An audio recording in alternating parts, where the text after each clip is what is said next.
Isang malaking tanong ho ngayon ng nakararami at kung meron ho bang pakinabang ito hong grupong akbayan sa Marcos Jr. Administration. Dahil sa ngayon ho ay maraming po ang nagulat at nagtataka ako, nagulat din ho ako rito. Dahil sa biglang, di ba, na-interview ho itong si Akbayan President Rafael David. At ang sinasabi niya ho, sa gagawing na kilos protesta o itong tinatawag na trillion peso March rally laban po sa korupsyon, diyan po sa EDSA People Power Monument, linggo yan, November 30, ay bawal daw ho na banggitin ang Marcos resign. Yun ho. So, marami nagtataka. Pero, ang sabi ho nitong si Rafaela, ng Rafaela David ng Akbayan, ay pwede kung Sara Duterte resign. Siyempre, kapag ganyan, mag-iisip ka, bakit pag kay VP Sara Duterte ay okay lang mo sa kanila na magdala ka ng placard o kung ano man at magsisigaw ka ron na Sara resign. Pero, ang kay BBM resign, hindi pa pwede. Kayo mga kababayan, ako nagulat lang ako rito sa binabanggit ho nitong si ng Akbayan, yung presidente po, Rafaela David. At ang sabi ho nila ay, kasi, ang sabi, hindi naman daw sila mag-aatubili na maging bukas sa panawagang Marcos resign. Pero, mas mabuti raw intayin muna yung mga ebidensya laban po kay Pangulong Marcos Jr. Ayon. So, hindi pa raw sila, mukhang nakukulangan pa raw sila sa mga ebidensya na kung saan ay, di ba, mismong itong dating kanilang kaalyado na si Zaldico at maraming iba pa ang nagtuturo na sinasabing ito may ebidensya. Mismong itong si VP Sara Duterte, ang sabi niya ay walang kawala ang Pangulo ho rito. Ang isa ho sa ebidensya, ang sabi ho ng Vice Presidente ay yung ebidensya, yung pagpirma ni Pangulong Marcos Jr. sa General Appropriations Act of 2025. Yung 2025 National Budget, siya po ang pumirma roon, di ba? At ang sinasabi, yung nasabing budget na yan, yung pinaka-grabe ho at pinaka-maanomalya na pambansang budget sa kasaysayan po dito po sa ating bansa. So, yun ho. Siguro, eto, pakinggan ho natin kasi naghahanap po ng ng ebidensya ito pong Akbayan at kahit pwede raw ho sila ay dun lang ho muna sa Sara Duterte resign. Pero yung BBM resign, wala pa raw ho ebidensya. Ito, pakinggan ho natin mismo si VP Sara Duterte at binabanggit niya, ang isa ho sa pinakamatinding ebidensya sa maanumalyang sinasabing di umano, na maanumalyang budget ngayong 2025, yung pagpirma ni Pangulong Marcos Jr. sa GAA na tinatawag, yung General Appropriations Act. Kasi, kung inyo pong matatandaan, ay, di ba, nagkaroon pa ho yan di ba, ng BICAM at medyo parang may mga usok na lumabas at biglang itinigil, nag-review pa raw di umano, tapos sa talumpati ng Pangulo sa isang kanyang pinuntahan na event, ay nasa 4,000 daw mahigit na na pahina itong national budget at wala naman daw po siya nakitang mali. Yun ho. So ibig sabihin tama. Pirmado ho niya yan Ito, pakinggan ho natin, ito pong si VP Sara Duterte na sinasabi, isa po sa pinakamabigat na ebidensya yung lagda mismo ng Pangulo dito po sa GAA, General Appropriations Act. Panoorin po natin si VP Sara. So, ang binanggit ko noon, si Martin Romualdez at si Zaldico, dahil alam ko, based on my personal knowledge, na sila ang may control ng budget. Hindi makakagalaw ang chairman ng Appropriations Committee kung hindi siya inutusan ng Speaker of the House of Representatives. So, yun yung part nilang dalawa, di ba? Yung lahat nung pagtago ng mga pag-insert insertion man tawag nila, no? Pag-insert ng mga lahat ng pera para kukunin nila. At yun, nagagawa nila yon kung hindi man sa GAB, doon sa BICAM. Kasi dadaan pa niya ng Senado may negosasyon pa doon sa Senado. So ang final document niyan ay nandoon sa GAB. Tapos hindi ko na kailangan sabihin nakasali yung Pangulo dyan. Kasi kitang-kita naman natin, kanino bang pirma? Sasabihin na naman niya, hindi niya pirma yung nandoon sa GAA. Hindi. Ako yan. Hindi si Ferdinand Marcos Jr. ang pumirma dyan. Ang ebidensya ng kanyang participation is yung pirma niya sa GAA. Wala nang ibang kailangan na evidence ng participation ng President dyan. Dahil siya yung nag-submit ng NEP. Nakita niya kung anong ginawa ng Congress doon sa NEP. Sa budget niya yun budget yun ng administration kasi siya yung nag-submit doon. Nakita niya kung ano yung ginawa ng Congress doon. Pero pinirmahan pa rin niya. So, yeah, his signature on the General Appropriations Act is the best evidence against him. Accountable siya because he allowed the insertions. So that is a culpable violation of the Constitution. Refusal to take a drug test, that is betrayal of public trust. Allowing the ICC to enter the Republic of the Philippines is culpable violation of the Constitution. That is against our national sovereignty. Ang dami ng impeachable offenses ni Ferdinand Marcos Jr. Of course not. Why will we waste our time in filing a impeachment complaint na alam naman nating hindi papansinin ng House of Representatives. Diba? Pero may mga grupong kumakausap sa iyo, na sila yung mag-lead sa House file ng impeachment. Walang kumakausap sa akin na gusto nila na mag-file ng impeachment or naghihingi sila ng tulong ko para mag-file ng impeachment.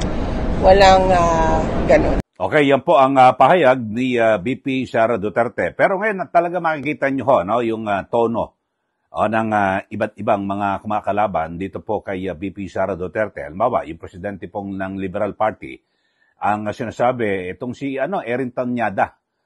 Minsan lang ito nakalusot na congressman, pero wala na hindi na nakaulit, tumakbo ang senador, olats pa rin. Dito, ang sabi niya ay the question of accountability have not yet been answered with regard to the corruption charges against Sara Duterte and her stint as Secretary of the Department of Education. At pati binabagit niya yung confidential fund. Abogado itong si Erin Tanyada, pero hindi niya ba alam na ito hong mga aligasyon, kasi na-impeach daw itong si VP Sara Duterte. Pero hindi niya ba alam na idiniklara po ito ng Supreme Court na illegal, labag po sa saligang batas yung impeachment. So lilitaw baliwala impeachment na. So hindi ko na-impeach si VP Sara Duterte. So maliwanag ho yan. At talagang nagkakaisa, sama-sama At maging itong yung dating FEU law din, Mel Santa Maria, ay kailangan daw ng isang pinunong may moral ascendancy. Sagutin niya muna ni VP Sara yung aligasyon sa isang institutional complaint galing sa House of Representatives. That's major. So, Atty. Mel, abogado ko pa naman, di ba pag diniklarang illegal po ng Korte Suprema, wala na ho yun, di po ba? Pareho kayong abogado ni Erin Tanyada at itong si Mel Santa Maria, idiniklarang illegal So wala ho yun. Mag-file ulit kayo ng impeachment. At sa ombudsman, wala nga ho, hindi umuusad Ibig sabihin, wala ho. Wala pong walang nakapending na kaso. Kaya yun mga kababayan, Nagugulat lang ako rito, talagang Akbayan, Liberal Party, yung mga Dilawan, Pinklawan, nagsama-sama po, mga kababayan. Ewan ko lang, ano kaya, baka nakikinabang naman ho kayo dito sa Marcos Jr. Administration, natapunan ba kayo dito sa flood control? Kasi yun po magiging persepsyon ng marami. Di po ba? At hindi nyo po may aalis na ganyan. Kasi parang sabay-sabay ho kayo at talagang kinukuyog nyo itong si VP Sara Duterte. Maliwanag na ho mga kababayan, illegal nga po Hindi dumaan sa tamang proseso. Yung House of Representatives, kaya't idiniklara po ng Supreme Court na unconstitutional. Kaya hindi po umusad din sa Senado Kaya nga naiano yan na hindi po kaya naitabi ho yan, di ba? Ng Senado dahil sa wala po hindi po nila pwedeng galawin dahil sa meron po desisyon ng Supreme Court. Yun ho. Kaya't inrespeto po nila yung Korte Suprema ng Senado. Pero itong mga abogadong itong sila Santa Maria at Tañada, respetuhin nyo yung desisyon ng Supreme Court. Sabi ng Supreme Court, illegal, unconstitutional, respetuhin nyo. Di ba? Yun lang ho masasabi ho natin. Pero balikan ho natin itong yung sa Akbayan. Ang binabanggit ho nila, basta Marcos resign, bawal. Pag VP Sara Duterte, pwede. Anong klase ito? Ito yung sinasabi ho nitong taga-Akbayan, si Rafaela David. Ito sinasabi niya. Kung ako'y magdadala ng Sara Duterte resign, yun lang ang placard ko, pwede. Well, tayo po naniniwala po tayo na kailangan din panagutin ni Sara. In fact, nag-file nga po at nag-endorse ng impeachment tayo against kay Sara. Opo. So, pwede yun? Well, para sa atin po, dapat nga na-impeach naman na si Sara. Okay. Dapat na tuloy yung trial. So, yes po. Opo. Pwede yun. Pero yung Marcos resign, bawal. Well, alam po natin at nirespeto, may mga ilan pong ganun ang panawagan and we respect that po. Pero sa ngayon po, ang mga kasama po natin sa koalisyon ay we will cross the bridge when we get there po. Kung sakali man na the evidence points to that and makita natin in the same manner na nag-file tayo ng impeachment kay Sara Duterte, if the evidence points to another possible complaint na diretso rin sa impeachment para kay Marcos ay hindi po tayo mag-aatubili. Basta yun ang ng ebidensya and yun din po yung mga opening that this crisis provides. Yes, ma'am. Well said. Ano po? Sabi nga po ninyo, kasi nga daw po meron ng ebidensya laban kay VP Sara na impeach na siya, hindi lang po natuloy. So, sa usapin po ng VP Sara resign, bukas po ang inyong kaisipan doon. Pero dito po kay Marcos resign, kaninyo, hayaan po muna natin na humantong yung ebidensya hanggang sa kanya pong tanggapan. Ano po ma'am? Ganun po yun, no? Yes, kasi po the same criteria of evidence and gayon din po yung pulso ng mamamayan kasama po natin. Doon po yun po yung pamantayan natin when we filed the impeachment complaint against VP Sara. At gayon din po ang pamantayan na gagamitin natin kay President Marcos if the evidence shows and our coalition is prepared to push the envelope as far as we can para po panagutin din siya. Yun ho mararamdaman niyo ho mga kababayan di ba? Kapag pag parang may kinikilingan at may pinoprotektahan meron hong merong kinakampihan at di ba? Ang sabi if evidence eventually points to another possible complaint. So dito ho mga kababayan, nasa saligang batas naman yung kalayaan sa pamamahayag. Alam nyo ho ay ito hong pagtawag ng resignation, pati kay VP Sara, pwede tawagin. At kahit sa Pangulo, pwede hong manawagan na mag-resign. Ito ho, mga kababayan, at ito, madali lang naman ho magsaliksik yung panawagan na mag-resign sa presidente ay hindi po illegal. Yun ho. At dito po sa ating bansa, kasi ginagarantihan po ng ating saligang batas yung freedom of speech. So, kapag nanawagan ka na BBM resign, wala kang nilalabag na batas. Kasi ito'y, siyempre, opinion mo lang ho yan eh. At yung mga tinatawag na public statements sa mga rallies, interviews, at pag-post sa social media, yan po'y ikinokonsidera ng ating saligang batas na political expression, which is strongly protected. Talagang yan po'y protektado ng ating saligang batas. Pero, eto ho, lilinawin ho natin na pwede hong manawagan ng resign, kaya lang, dapat ho ay peaceful, malaya, at wala hong inciting violence, rebellion, or sedition. Yung parang nag-ano ka na gihikayat na hindi, sugurin natin yung Malacanang para mapilitang mag-resign ng Pangulo. Yun, bawal na ho yun. Yun ho, hindi pa pwede. Kasi talagang illegal na ho yan. Inciting, rebellion or, di ba kung ano man yan, sedition, yung parang hinikayat mo na magka-clash, gumawa ng karahasan, yung tao, so bawal po yun. Tapos yun ho, hindi pa pwede. Mga kabayan. So maliwanag ho yan dito po sa atin. Kaya yung panawagan, simple panawagan lang, wala akong problema. Nawagan ka, may mga placard ka dyan, basta't hindi ka na nawagan na nangihikayat ka na sabihin mo, hindi, magrevolusyon tayo. Sugurin natin ang Malacanang. Yun, wala po. At so, yun ho, maliwanag. Kaya't siguro kasama na ho yan sa mga, di ba, sa karapatan ng mga Pilipino. Okay, so mag-aantabay ho tayo sa mga mangyayari dito po sa November 30 rally nito hong trillion peso march na rally na kung saan ay nagsama-sama yung mga makakaliwa,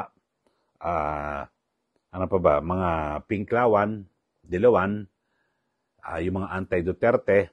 So nagsama-sama po yan dito sa trillion march tayo mga kasama. Pero abangan ho natin kung ano mangyayari. Pero parang perception ko lang naman ho ito. Kayo ho, ano perception nyo? Na parang pinoprotektahan nila ang Pangulo. Parang alam nyo, ang rally na ho ito sa corruption, parang laban lang po ito sa mga Duterte. Yung November 30 rally. Kababayan. Kayo ho, ano pong pananaw nyo ho rito? Sige, mag-comment na ho kayo at para mas maganda siguro yung ating diskusyon at magbigay ho kayo ng inyong mga saloobin patungkol ho rito. Yung November 30, linggo ho yan. At yung trillion peso march, yung rally ng ng grupong yan, iba't iba, akbayan, lahat po ng mga makakaliwa. Pag makakaliwa ang bansa ko dyan komunista. Di po ba?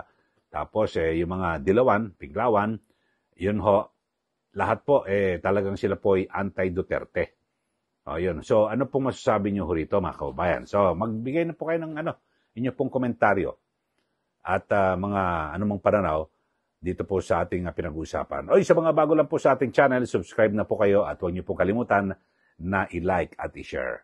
Maraming salamat. Muli, ito po si Ka Eli. Magandang araw po sa ating lahat.